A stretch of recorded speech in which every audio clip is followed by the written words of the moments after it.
আমাদের টিনু মামুনি বলে কিচ্ছু নিয়ে গেছিল না, দেখেছিলে না তোমরা ভিডিও?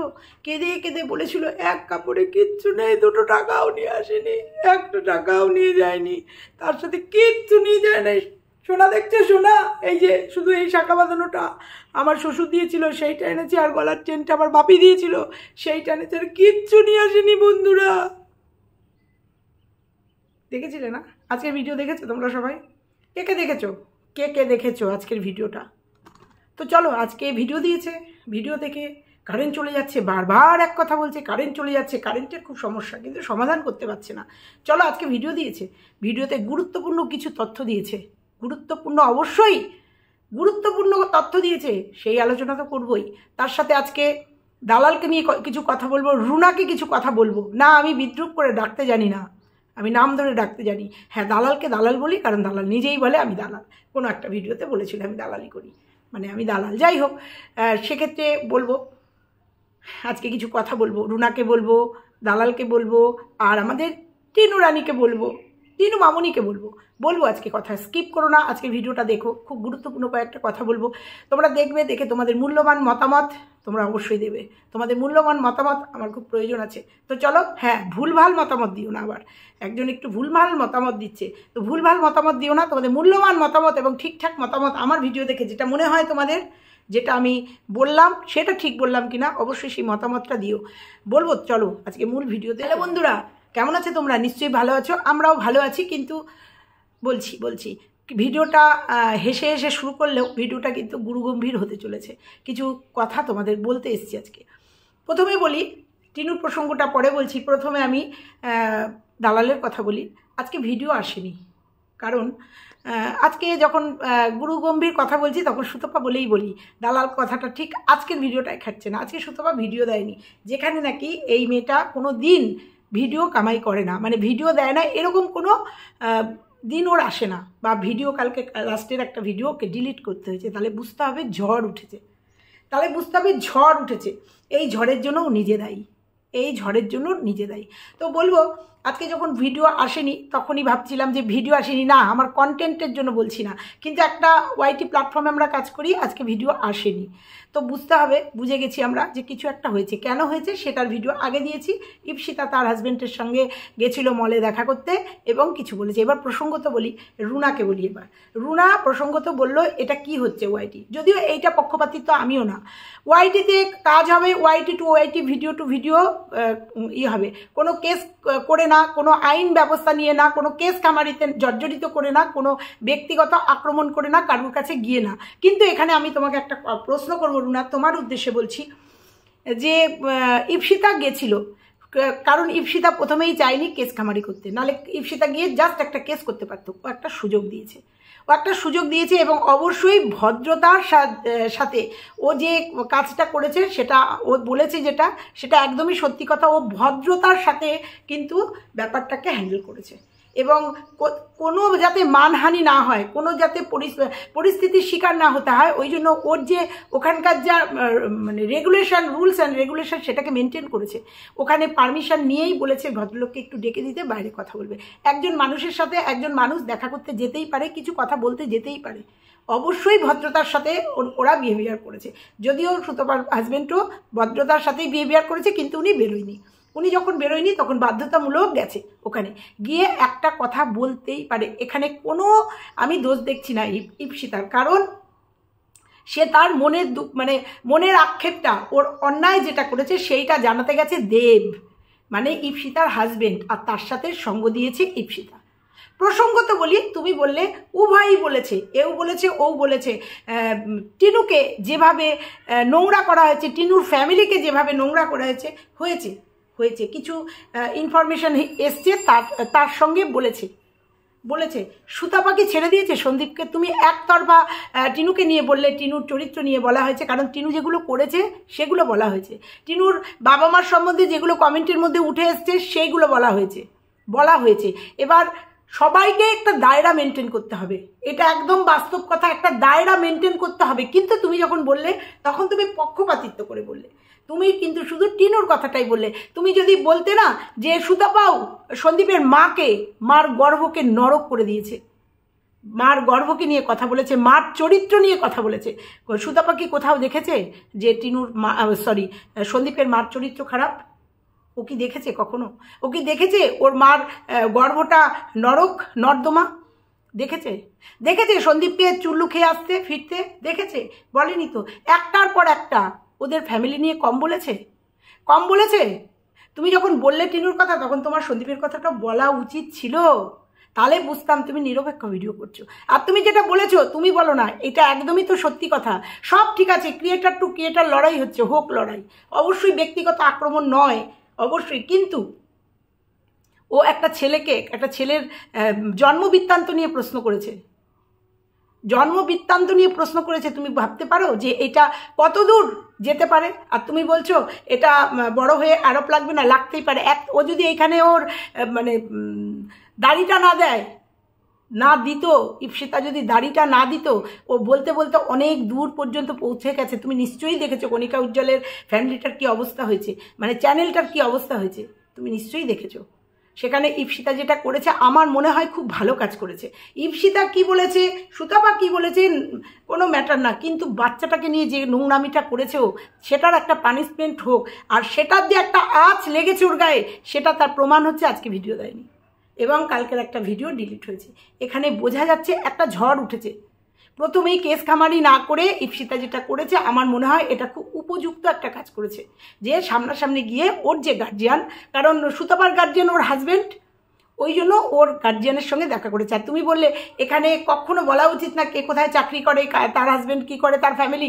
একদম তুমি কথাটা ঠিক বলেছো, কিন্তু জানো তো, যদি কেউ মনে করে না যে তোমার ঠিকানাটা জোগাড় করবে, যদি কেউ মনে করে তোমার হাজব্যান্ড কি করে জানবে, যদি মনে করে কেউ সোশ্যাল মিডিয়াতে কাজ করে, সেটা কিন্তু জানাটা কোনো ব্যাপার না, একটু কষ্ট হবে, একটু আমি বলে দেবো আমার ঠিকানা, সেটা যত সহজ হবে, আমার ঠিকানাটা জোগাড় করতে একটু কষ্ট হবে, বাট করতে পারবে।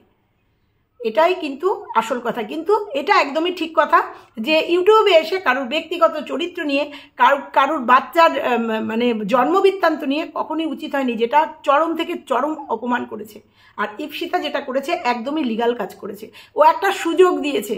কেস করতে গেলে তো উভয় পক্ষেরই টাকা খরচা হয়, সময় খরচা হয়, মান খরচা হয়, মান খরচ হয়, অবশ্যই মান খরচা হয়। একটা মানুষের বাড়িতে একটা নোটিশ যাবে, সেই নোটিশটা রিসিভ করবে, কোর্টে যাবে, কোর্টে ঢুকতে দেখবে, বেরোতে দেখবে, একটা মান সম্মান তো খরচ হয়ই। কি না ইউটিউব করতে এসে এইরকম একটা ঘটনা, অবশ্যই মানের একটা ব্যাপার আছে। সেক্ষেত্রে সেইটাকে বাঁচানোর জন্য ইপসিতা যেটা করেছে আমার মনে হয় ঠিক করেছে। ও প্রথমে একটা স্টেপ, একটা সুযোগ দিয়েছে ওর হাজব্যান্ড, কারণ ইপসিতার হাজব্যান্ড আর সুতপার হাজব্যান্ড, দুই হাজব্যান্ডে মিলে, দুই গার্জিয়ান মিলে এই স্টেপটা নিয়েছে। কারণ ইপসিতা মানে মিস্টার দেবের পিতৃত্বকে অপমান করেছে। কে করেছে? সুতপা করেছে, তার হাজব্যান্ডকে গিয়ে বলেছে। এটা আমার মনে হয় না কোনো অন্যায় করেছে। তুমি একটু মাইন্ডলি চিন্তা করো যে এটা খুব ভালো কাজ করেছে, যাতে কেস খামারি না হয়ে নিজেদের মধ্যে সুস্থ আলোচনা করে এটা মিটে যাক। এবং এটা বলেওছে সুতপার হাজব্যান্ড যে হ্যাঁ বাড়িতে যাই, বাড়িতে গিয়ে আলোচনা করে, জানি না এখনও ফোনাফোনি হয়েছে কিনা, আমরা ফোন করে জানাবো, আমি ফোন করবো বাড়িতে গিয়ে, জানি না এখনও ফোন করেছে কিনা, জানি না ফোন করে ক্ষমা চেয়েছে কিনা, কিন্তু আমার মনে হয় ফোন করে এটা মিটিয়ে নিয়ে এলেই সুতপার মঙ্গল মনে হয়। আমি বলছি না, কিন্তু কেউ বলেনি, প্রত্যেকে বলেছে। যখন বলতে থাকে না মানুষ, তার লাগাম রাখে না।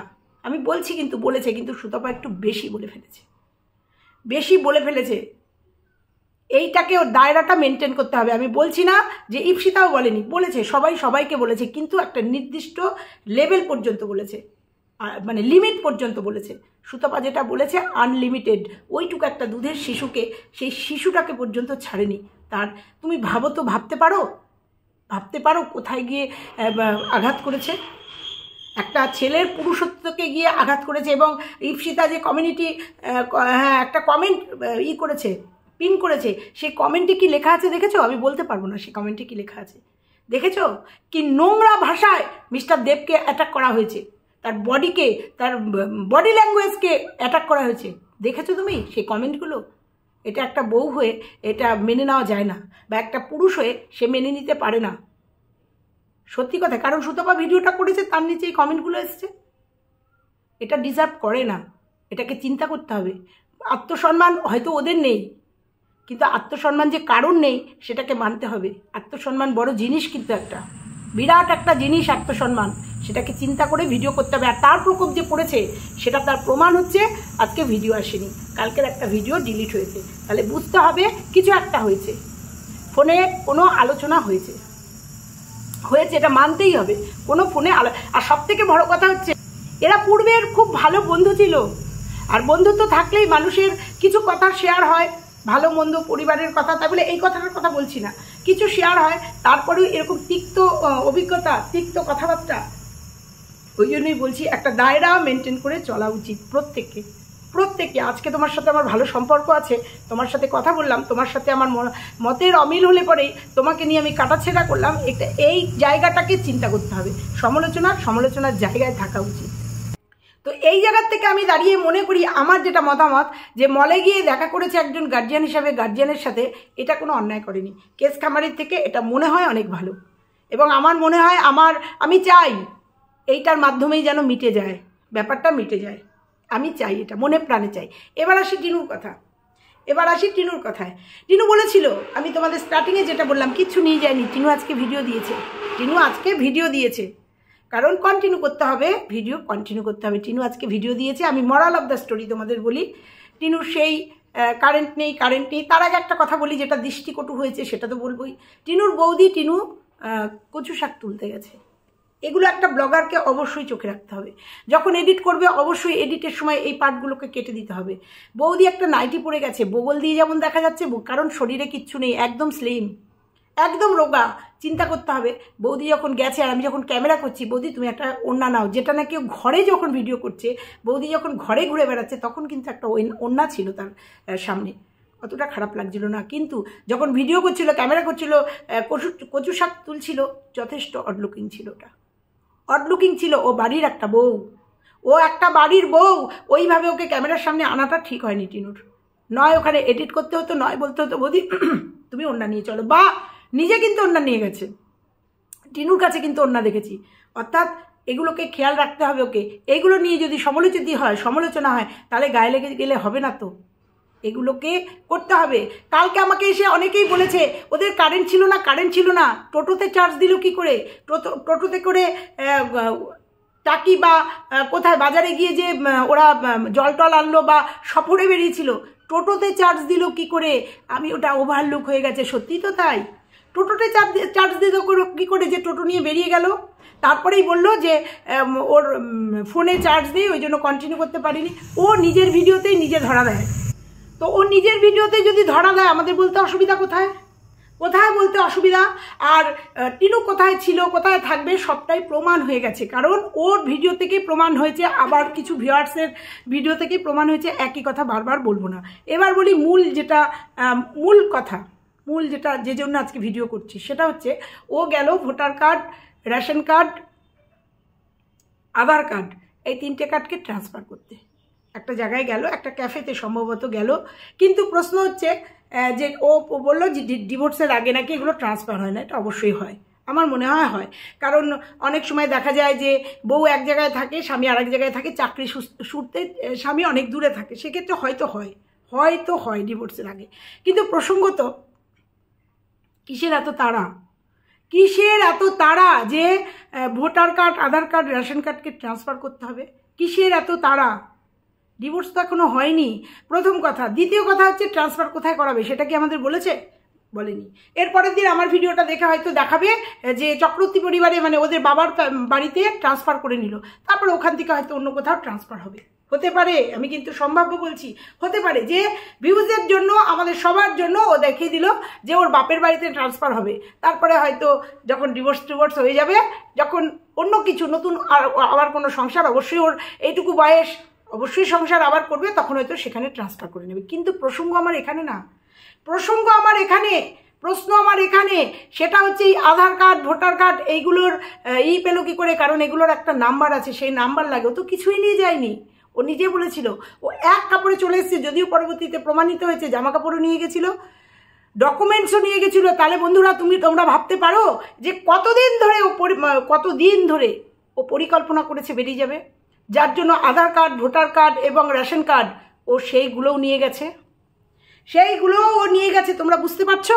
সেগুলো না নিয়ে গেলে ও ওখানে সেটা সাবমিট করতে পারবে না, কারণ যেখানে চেঞ্জ করতে হবে, যেখানে ভোটার কার্ড আধার কার্ড চেঞ্জ করতে হবে, সেখানে তার পুরনো আধার কার্ড ভোটার কার্ড যেটা চেঞ্জ হবে, যেটা বর্তমান কার্ড, সেটাকে সাবমিট করতে হবে, সেটাকে সাবমিট করিয়ে ফর্ম ফিল আপ করতে হবে, কারণ সেখানে একটা নাম্বার আছে।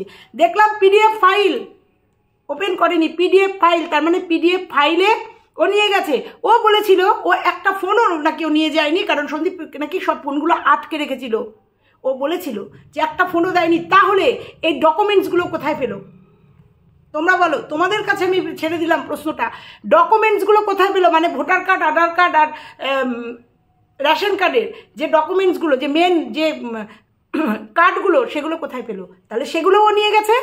না নিয়ে গেলে ওই ডকুমেন্টসগুলো পায় না, ওর আধার কার্ড ভোটার কার্ড ট্রান্সফার করতে পারে না, অসম্ভব ব্যাপার, ওইগুলো লাগবেই। আর আমি দেখলাম পিডিএফ ফাইল করে নিয়ে গেছে, অর্থাৎ নিয়ে গেছে সেখান থেকে স্ক্রিনশট নিয়ে, মানে ছবি তুলে নিয়ে ও পিডিএফ ফাইল করে ওখানে দিয়েছে। হয়তো সঙ্গে করেও ডকুমেন্টস নিয়ে গেছিলো, কারণ আসলটাও দেখাতে হয়। তাহলে কোথায় পেলো? প্রশ্নটা আমার এখানে কোথায় পেলো? তাহলে বন্ধুরা বুঝতে পারছো? বুঝতে পারছো? টিনু সমস্ত গুছিয়ে নিয়ে বেরিয়েছে বাড়ির থেকে, এবং পুরোটা সুপরিকল্পিতভাবে ও গেছে। আর একটা কথা বলি, পরশু দিনকে একটা ভিডিওতেও দেখালো যে এটা আমার আগের ফোন, মানে ফোন কিনেছিলাম, তারপরে তো আইফোন কিনেছি। কিন্তু একটা ব্লগার ও যখন আইফোন কিনেছে, ফলাও করে আমাদের দেখিয়েছে, আইফোন কিনতে যাচ্ছি, কচকচে নোটগুলো দিয়ে দিয়েছি, সবটা দেখিয়েছে।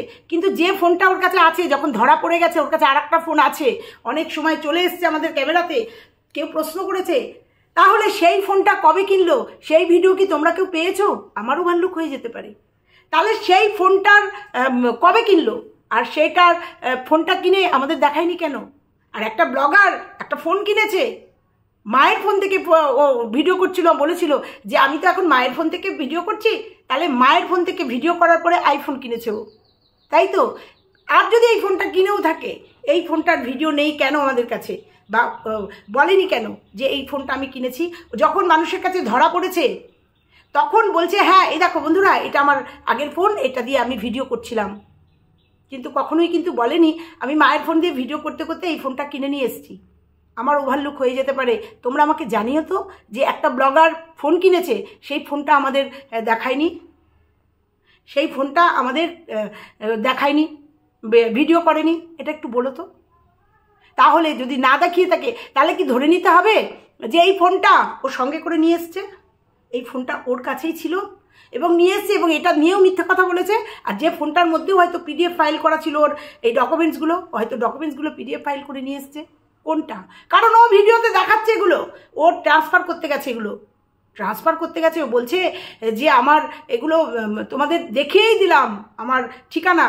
কেন? তো জমি কিনবি বললি যে, তুই তো জমি কিনবি, জমি দেখিয়েছিস, সব কন্টেন্ট বানাস, গাড়ি কিনতে দেখাতে যাওয়া কন্টেন্ট, জমি কিনতে দেখাতে যাওয়া, এটা সম্পূর্ণ কন্টেন্ট।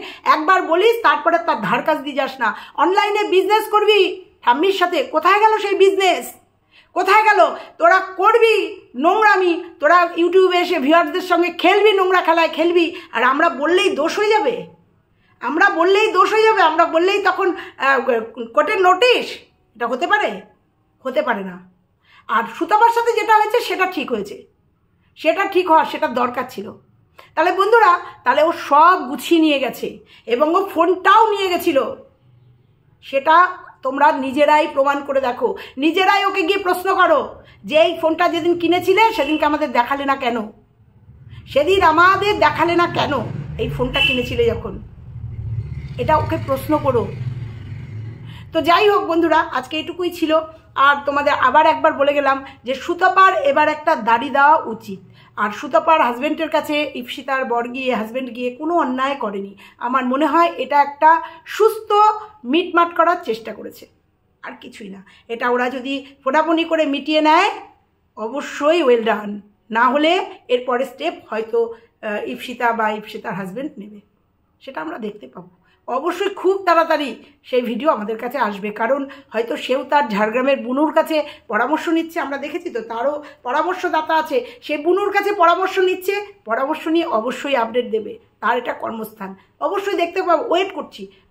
আর জানি না, হয়তো ফোনাফোনিতে ওদের সবটা মিটে যাক, আমি এটাই চাই যে এইটা যেন আর না বাড়ে, এখানেই যেন স্টপ হয়ে যায়, একটু নত হয়ে হয়তো স্টপ হয়ে যাওয়াটাই শ্রেয়। এইটুকু শুধু বলে গেলাম আজকে। চলো বন্ধুরা, ভালো লাগলে লাইক কমেন্ট শেয়ার অবশ্যই কমেন্ট করবে, আর চ্যানেলে নতুন হলে চ্যানেলটা সাবস্ক্রাইব করে দিও। টাটা।